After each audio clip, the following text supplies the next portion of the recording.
Thank you very much, everyone, for being here. It's amazing to be in the East Coast here in St. John, standing with common sense Canadians for our common sense Conservative plan to axe the tax, build the homes, fix the budget, and stop the crime. I was just in Moncton meeting with workers. Soon I'll meet with St. John Police, business leaders, and other local common sense Canadians. What I'm hearing so far is that after 8 years, Justin Trudeau is not worth the cost. After 8 years of Trudeau, everything costs more. People have to line up. 2 million Canadians line up at food banks every single month in scenes that are reminiscent of the Great Depression. 32% of charities are turning people away because they've run out of money. 8,000 people have signed up for a Facebook network that shares tips on how to jump into a dumpster in order to get yourself a meal, because that's how desperate people have become. I just learned that a local military base has 50 of its members going to the food bank here in New Brunswick. We've just come from St. John's, Newfoundland, where I met with the food bank there. Their demand is up 45% in 4 years, in part because Trudeau's carbon tax on the farmers and fishers who produce the food and the truckers who ship the food. They're having to bail out other food banks that are worried they might have to go under. After 8 years of Trudeau in St. John's, things have gotten so desperate that families cannot bury their deceased loved ones. There are 28 dead bodies in chilling containers outside of the hospital in St. John's next to a dumpster because their families cannot afford a burial or a cremation. This would have been unimaginable before Justin Trudeau. He's doubled housing costs after having promised to bring them down. Rents up over 100%, mortgage payments up 100%. A down payment takes 25 years to save up in Toronto. You used to be able to pay off a mortgage in that time. 67% of Canadians believe, after 8 years of Trudeau, that the next generation will be worse off than the one that came before. 50 military families in New Brunswick are using a food bank. We have CBC Nova Scotia reporting that Nova Scotians got extreme power bills recently, which are leaving many of them choosing between eating and turning the lights on. There are now 35 homeless encampments in Halifax. All of these things would have been unimaginable before Justin Trudeau. Justin Trudeau is not worth the cost, not worth the crime, not worth the corruption, and not worth the country we know and love. The good news is life was not like this before Trudeau, and it won't be like this after he's gone. Common sense Conservatives are fighting back, and that's what brings me here today. Trudeau's April 1st carbon tax hike of 23% is scheduled to take effect in just a few weeks, April Fool's Day, and with Justin Trudeau and the Liberals, the joke is on you. Trudeau will hike gas prices at stations like this one. Home heating bills will rise across the country. Farmers, fishermen, truckers who all bring us food will be paying more and passing on those prices at the grocery store to Canadians who are already starving. That's why common sense Conservatives are standing with 70% of Canadians in the polls and 70% of provincial premiers who have called for Trudeau to spike the hike, cancel this heartless and cruel April 1st tax hike. There will be 2 common sense Conservative motions before the House of Commons next week. Liberal and NDP members of Parliament will have to decide whether they vote for their constituents' affordable gas, food, and homes, or whether they will vote with Justin Trudeau to dig deeper into the pockets of Canadians who are freezing and starving. That will be the decision. All Conservatives, thank you. You can see where people stand here. They're on side with the common sense conservatives to spike the hike and axe the tax. We have a common sense plan to axe the tax, build the homes, fix the budget, and stop the crime. We're going to have abundant and affordable energy again. Canadians will bring home powerful paychecks that buy affordable food, gas, and homes in safe neighborhoods, and that will be the choice. Either there will be a costly coalition of Trudeau and the NDP who tax your food, punish your work, take your money, double your housing costs, and unleash crime and chaos in your community, or common sense conservatives who axe the tax, build the homes, fix the budget, and stop the crime.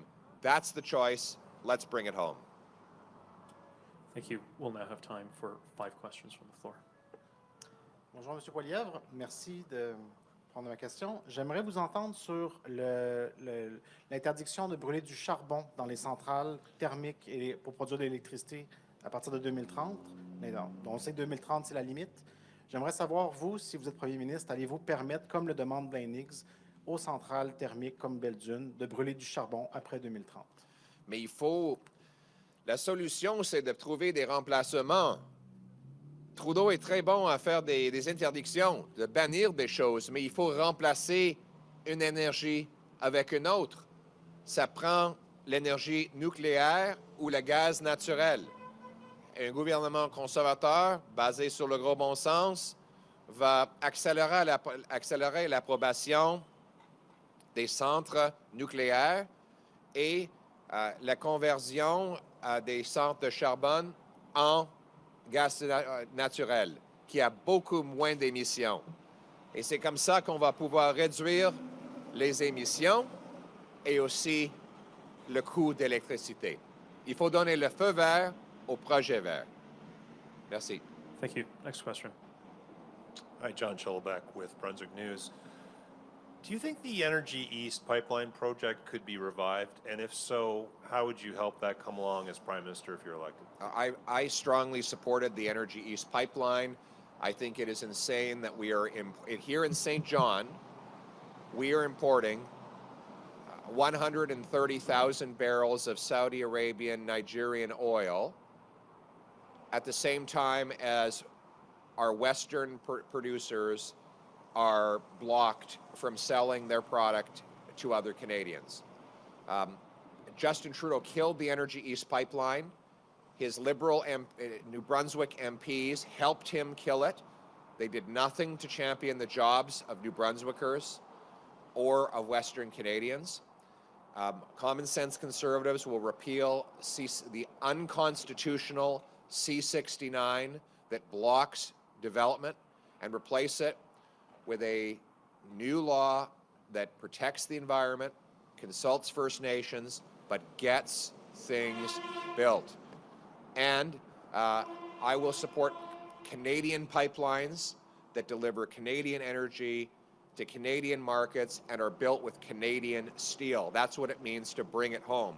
By the way, today, if we had the Energy East pipeline, we could pump Western petroleum, put it on a ship, send it to Europe, break European dependence on Putin. Justin Trudeau has a pro-Putin energy policy. He's blocked natural gas liquefaction projects and the Energy East pipeline, which would have allowed the Europeans to power their economy with clean Canadian energy rather than dirty Russian oil and gas. So my common sense plan is the opposite. It's pro-Canadian. It turns dollars for dictators into paychecks for our people. Thank you. Thank you. Next question. Sarah Plowman, CTV News. The industrial carbon tax, like any corporate tax, gets passed along to consumers. So, Mr. Poilievre, would you cancel this, or would you keep the industrial carbon tax? Well, most heavy industry has an exemption from the carbon tax. The carbon tax applies on small, medium-sized businesses, some factories, and all consumers. But large cement plants and other industrial factories are exempt. They either are under regulatory regimes like the tier system in Alberta or the output-based production systems in Ontario. they have a carbon tax exemption. I'm not going to slap a new carbon tax on anybody. I'm going to axe the tax to bring home lower energy prices and incentivize more our industry to become even greener and even cleaner. We're also going to export our clean, green Canadian energy to the world by repealing C-69 so that projects can get built. Thank you. Thank you. Next question. Jacques Poitras from CBC News. This is a question for my colleagues in Ottawa. Should the Prime Minister have said yes to Premier Legault's demand to transfer all immigration powers to Quebec? Trudeau caused the crisis. Let's start with that.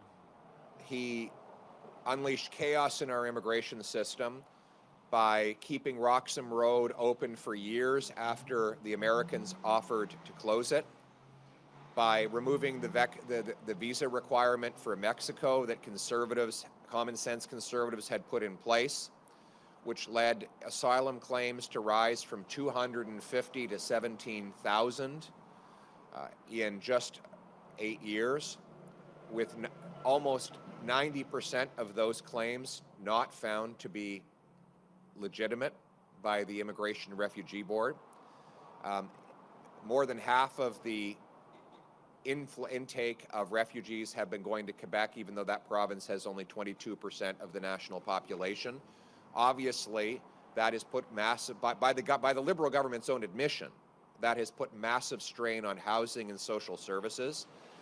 My commitment is to reinstate common sense conservative immigration policies that block illegal immigration, that discourage false asylum claims, that bring legitimate refugees, economic immigrants, and family members here to be part of Canada, but do so in an orderly fashion with numbers that line up with the availability of social services and housing. And of course, we would work with all provinces, including Quebec, to do that. Thank you.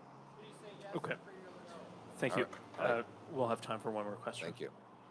You're scheduled to have a dinner this evening with Premier Higgs. I just wondered what you thought of your relationship. What is your relationship with Premier Higgs, and what policies are you aligned on?